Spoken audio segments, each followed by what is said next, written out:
మన ఇంగ్లీష్ లాంగ్వేజ్లో పర్ఫెక్ట్గా కమ్యూనికేట్ చేయడానికి స్పోకెన్ ఇంగ్లీష్ని మంచిగా మాట్లాడాల్సిన అవసరం ఎంతైనా ఉంది. ఇలా మీరు స్పోకెన్ ఇంగ్లీష్ని పర్ఫెక్ట్గా ఫ్లూయెంట్గా మాట్లాడడానికి ఈరోజు మీకు చిన్న టిప్ అనేది చెప్పబోతున్నాను అనమాట. మనము ప్రొడక్టివిటీలో అవుట్పుట్ని మంచిగా మనం ఎక్స్పెక్ట్ చేయాలంటే ఇన్పుట్ అనేది మనం పర్ఫెక్ట్గా ఇవ్వాలి కదా. ఇలానే మీరు స్పోకెన్ ఇంగ్లీష్లో పర్ఫెక్ట్గా మాట్లాడడానికి మీరు మంచి ఇన్పుట్ ఏంటంటే లిసనింగ్ అండ్ వాచింగ్ రూపంలో మంచి ఇన్పుట్ అనేది ఇవ్వాల్సి ఉంటుంది.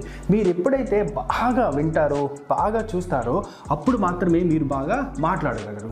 అది మాత్రం మీరు గుర్తుంచుకోండి. అదే బాగా రాయాలంటే మీరు బాగా రీడ్ చేస్తే సరిపోతుంది అనమాట. అయితే ఇక్కడ మీరు ఫ్లూయెంట్గా మాట్లాడడానికి మీరు చేయాల్సిన పనులు కొన్ని ఉన్నాయన్నమాట. అవి ఏంటంటే మీరు ఖచ్చితంగా స్పోకెన్ ఇంగ్లీష్ కోర్స్ వీడియోస్ని కానీ స్పోకెన్ ఇంగ్లీష్ రిలేటెడ్ వీడియోస్ని కానీ మీరు చూడాల్సి ఉంటుంది.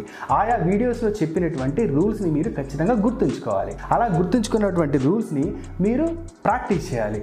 ఎలా ప్రాక్టీస్ చేస్తారు? అద్దం ముందు నుంచొని ప్రాక్టీస్ చేస్తారు, లేకపోతే మీ ఫ్రెండ్ కంపానియన్తో మీరు ప్రాక్టీస్ చేస్తారు. ఇలా ప్రాక్టీస్ చేసిన తర్వాత మీరు వీటన్నిటిని కూడా మీ ప్రొఫెషనల్ లైఫ్లో మీరు ప్రాక్టికల్గా ఇంప్లిమెంట్ చేస్తారు. ఇలా ప్రాక్టికల్గా మీరు ఇంప్లిమెంట్ చేసేటప్పుడు మీరు పొరపాటును కూడా గ్రామాటికల్ మిస్టేక్స్ గురించి మీరు భయపడొద్దు. ఇలా మీరు ప్రాక్టికల్గా ఎంత బాగా ఇంప్లిమెంట్ చేసినా సరే మీరు ఖచ్చితంగా తప్పులు చేస్తారు. ఇలా తప్పుల గురించి మాత్రం మీరు భయపడొద్దు. అయితే ఇక్కడ మీరు చేయాల్సినారు ఏంటంటే మీరు చేసిన తప్పులు తెలుసుకొని మీరు పొరపాటును కూడా ఆ తప్పుల్ని మరలా రిపీట్ చేయకుండా ఉంటే మీరు ఫ్లూయెంట్గా ఇంగ్లీష్ మాట్లాడతారు.